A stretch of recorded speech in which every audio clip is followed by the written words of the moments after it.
ce moment, je répète le solo de Trisha Brown qui s'appelle If You Couldn't See Me, qu'elle a créé en 1994 avec le scénographe avec qui elle a beaucoup travaillé, Robert Rauschenberg. Le titre est assez évocateur, If You Couldn't See Me, si vous pouviez ne pas me voir.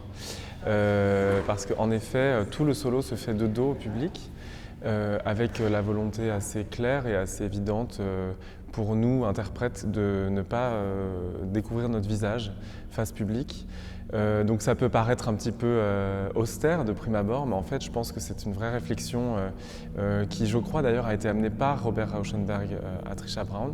Une vraie réflexion sur la nature et l'essence même du mouvement, ainsi que son emploi dans un système de représentation. Trisha Brown, elle a toujours travaillé un peu en rejetant l'idée de représentation, la performance classique telle qu'on la connaissait et telle qu'on la connaît sur scène. Elle a beaucoup, dans ses jeunes années de chorégraphe, elle a beaucoup travaillé dans des espaces insolites extérieurs, sur des toits, dans la rue, dans des galeries.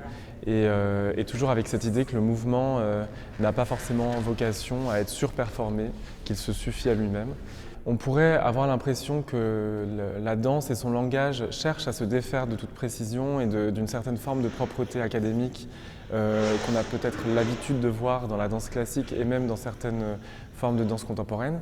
Mais en fait, en travaillant ce langage, ce qui est la première fois pour moi, j'ai découvert que le langage est extrêmement précis. Il n'y a pas 25 manières différentes d'arriver au mouvement, ce qui peut être parfois le cas dans la danse classique. Dans la danse classique, ce qui est très important, c'est la forme, c'est le résultat, c'est ce que l'interprète va donner à voir. Ici, les intentions, elles sont très précises. Et quand je dis les intentions, c'est pas uniquement les intentions, les intentions d'interprète, mais aussi les intentions de qu'est-ce qui initie le mouvement. Quelle articulation va se libérer pour laisser le poids du corps initier un balancement, une chute qui va être attrapée en général par une surprise, par autre chose, un contrepoids.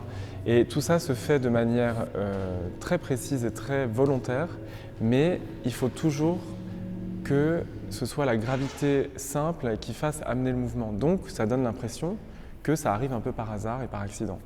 Le challenge, il va résider dans justement le fait de s'affranchir de cette volonté d'avoir toujours, de capter l'attention du public avec une certaine forme de tension qu'il faut absolument abandonner. Il faut laisser le public aller là où il a envie d'aller.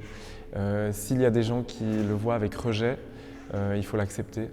Je peux tout à fait comprendre qu'un spectateur, une spectatrice qui vient et qui n'imagine pas forcément voir ce genre de choses peut être un peu repoussé de prime abord, comme si c'était, on lui tourne le dos, comme si c'était une forme d'insolence ou de mépris. Mais je pense que la plupart du temps, les gens finissent toujours par, je dis les gens parce que je fais aussi partie des spectateurs souvent, on finit toujours par se laisser bercer par la beauté d'un corps en mouvement, et surtout quand le langage il est puissant, il est intelligent, il est réfléchi. Je pense que dans le langage de Trisha Brown, aussi austère qu'il puisse paraître, en fait il y a beaucoup d'humour, il y a beaucoup de puissance lyrique. Et donc je pense qu'il y a beaucoup de beauté et de joie et de grâce à travers cette simplicité.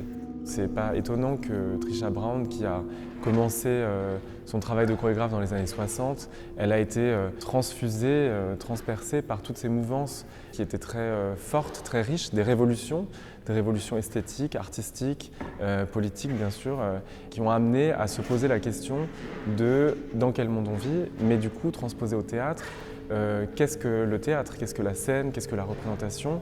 Et on ne peut pas dissocier le corps en mouvement avec ce qui l'entoure, et ce qui l'entoure est à construire.